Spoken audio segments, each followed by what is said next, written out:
বন্ধুরা, এখন বাজতে চললো 11:15। আমরা এসছি, দেখো কোথায়, আমার পিছন দিকটা দেখো, ভ্যালেন্টাইন ডে স্পেশাল সারপ্রাইজ। তো সারাদিন ব্যস্ত ছিলাম, তো সেই হিসাবে ভ্যালেন্টাইন্স ডে আর এইসব ডে ফেগুলো মানে কাজের চাপের মধ্যে আর খেয়াল থাকে না আর কি। তাও আজকে হঠাৎ করে প্ল্যান হলো যে তাহলে চলো কিছু একটা সারপ্রাইজ দেওয়া যাক। তো বাড়ি এসে তারপরে বাড়ি ফিরতে ফিরতেই 11টা বেজে গিয়েছে। তারপর বেরিয়ে এসেছি, দেখো লোধাশুলির এখানে আমাদের লোধাশুলি ব্রিজ, এই ব্রিজের উল্টো দিকে হচ্ছে এই কাকার ধাবা। এই ধাবাতে কিন্তু অনেকেই খেতে আসে, আমরাও বেশ কয়েকবার খেতে এসেছি এর আগে, তবে ফ্যামিলি নিয়ে কখনো আসা হয়নি। তো এখানে তড়কা রুটি কিন্তু দারুণ। লাস্ট আমি এসেছিলাম এখানে ভোর 5টার সময় তড়কা রুটি খেতে। ভাইকে আনতে গিয়েছিলাম, ও বম্বে গিয়েছিলো, সেখান থেকে ফেরার সময় ওকে এয়ারপোর্ট থেকে নিয়ে যখন ফিরছিলাম, ফেরার পথে খাওয়া হয়নি আর আমারও কিছু খাওয়া হয়নি। তো আমাদের ইচ্ছে ছিল আমাদের এখানে ফেমাস মাখালি ধাবাতে মাটন খাওয়ার, কিন্তু 5টার সময় সেখানে বন্ধ হয়েছিল, পাওয়া যায়নি। এখানে কিন্তু এসেছিলাম, এখানে কাকার চিকেন তড়কা বানিয়ে দিয়েছিল, খেতে কিন্তু দারুণ, সেই লেভেলের। জানি না তোমাদের কেমন লাগে, আমার কিন্তু ধাবার তড়কা রুটি খেতে দারুণ লাগে। গরম গরম রুটি একদম সেকে সেকে দেবে, আর ডিম তড়কা দারুণ লাগে খেতে। তো এখানে দুরকম তড়কা অর্ডার করেছি, স্পেশাল ডিম তড়কা আর চিকেন তড়কা, দুটোই টেস্ট করব। আর আসার সময় অ্যাকচুয়ালি তাড়াহুড়োর মধ্যে বেরিয়ে এলাম, যেহেতু অনেক লেট হয়ে গেছিলো, সেই জন্য আর ব্লগ করা হয়নি। অ্যাকচুয়ালি ব্লগ করার আজকে কোনো প্ল্যানই ছিল না। এই যে বললাম, গাড়ি চালাতে এতই ভালো লাগে যে চালানোর ফিলটাই নিতে ইচ্ছা করে, তখন অন্য কিছু করতে ইচ্ছা করে। তো সেই হিসেবে ব্লগ করিনি। আসার পর মনে হলো চলো ব্লগ করা যাক। তো ফেরার পথে তোমাদেরকে রাস্তা দেখাবো, ব্লগ করব। আসার সময় তো আমি ড্রাইভ করলাম, দেখা যাক ভাই যদি ফেরার সময় ড্রাইভ করে তো ঠিকঠাক ব্লগ হবে, না হলে ওই যতটা হয় যা হয় করবো আর কি।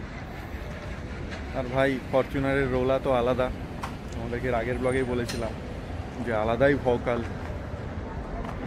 চেকপোস্ট রাত্রেবেলায় তো জানোই, বিভিন্ন জায়গাতে পুলিশ চেকপোস্ট তৈরি করে ট্রাক ফাক ঘেরাঘেরি করে বা গাড়ি ফাড়ি চেক করে। তো ওরকমই রাস্তায় চেকপোস্ট ছিল, সেখানে অলরেডি একটা ট্রাক মুখ গলিয়ে দিয়েছে আসার জন্য। পুলিশ কিন্তু দৌড়ে গিয়ে তাকে থামালো, আমাদেরকে পাস করলো, তারপরে সে পেরোলো। বুঝতেই পারছো, ভকালি গাড়ি, ফুল পয়সা উসুল ভাই। ফরচুনার তো ফরচুনার হ্যাঁ।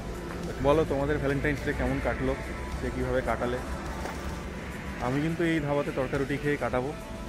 স্পেশাল হওয়া চাই, এই তার মানে এই নয় দামি দামি গিফট বা দামি হোটেল বা দামি রেস্টুরেন্টে খেলাম তার মানেই সেই দিনটা স্পেশাল হলো, তা কিন্তু নয়। আলটিমেটলি তুমি কতটা ফ্যামিলির সাথে এনজয় করলে বা কতটা টাইম তুমি ফ্যামিলিকে দিলে, সেটা ম্যাটার করে এই দিনটাতে। তো আমাদের তো বিজনেসের ক্ষেত্রে সময় বলে জিনিসটাই নেই, তাও এই হঠাৎ করে বেরিয়ে আসাটা কিন্তু মনের মধ্যে একটা এনার্জি আলাদা।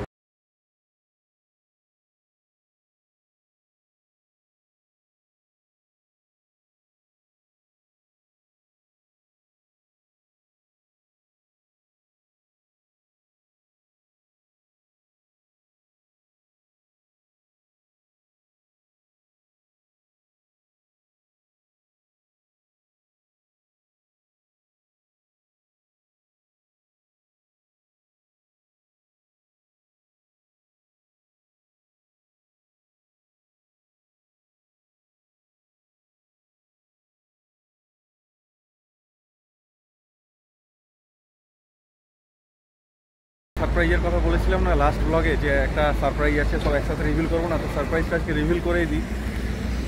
আমি জেনারেলি আইফোন থেকে ভিডিও শ্যুট করি। এই ফোনটা কি বলো তো, যেটা থেকে আজকে শ্যুট করছি প্রথমবার, এটা হচ্ছে S25 আলট্রা। গ্যালাক্সির নিউ লঞ্চ, যেদিন লঞ্চ করে সেদিনই নিয়েছি, প্রি বুক করাই ছিল। বেশ ভালো ভালো অফারও পেয়েছি।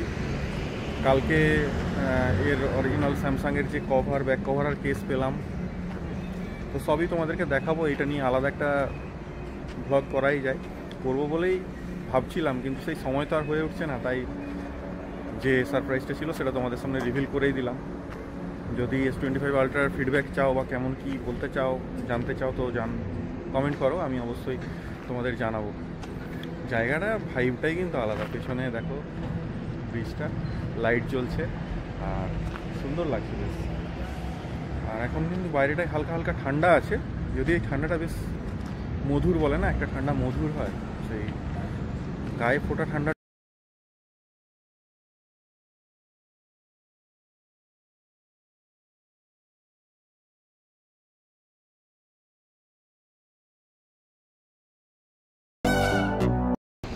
বন্ধুরা বাজলো এখন 12:30 বা 1 ঘন্টার মতো লাগলো। খাওয়া দাওয়া কমপ্লিট হলো। তড়কা রুটি, চিকেন তড়কা, ডিম ভুজিয়া, আর সব থেকে ভালো ব্যাপার হচ্ছে প্রত্যেকটা খাবার সামনে বানিয়ে দেওয়া আর গরম গরম। রুটিগুলো তো একটা গরম গরম সেঁকে সেঁকে দিচ্ছে আর আমরা খাচ্ছি।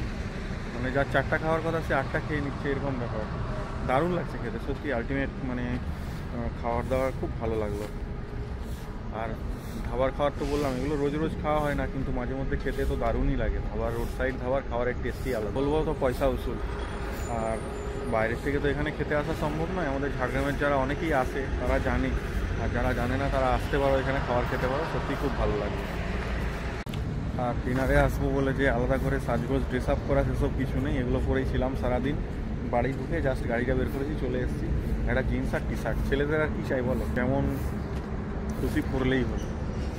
আর মেয়েদের তো সাজগোজের ব্যাপার থাকেই অবভিয়াসলি, সেটা বলার কথা নয়। এইটা হচ্ছে লোধাশুলি রোড থেকে ঝাড়গ্রামের দিকে যাচ্ছে, যারা কলকাতা সাইড থেকে আসছো। আর ওই পাশটা হচ্ছে তোমার ঘাটশিলা চলে যাচ্ছে, টাটা চলে যাচ্ছে, ওই পাশ থেকে আসছো। এই জায়গাটা দিয়ে এই ব্রিজটা ক্রস করে নিচ দিয়ে ঢুকে গেলে হচ্ছে ঝাড়গ্রামের রাস্তা। কলকাতা থেকে অনেকেই বেড়াতে আসে আমাদের ঝাড়গ্রামে, তারা জানে।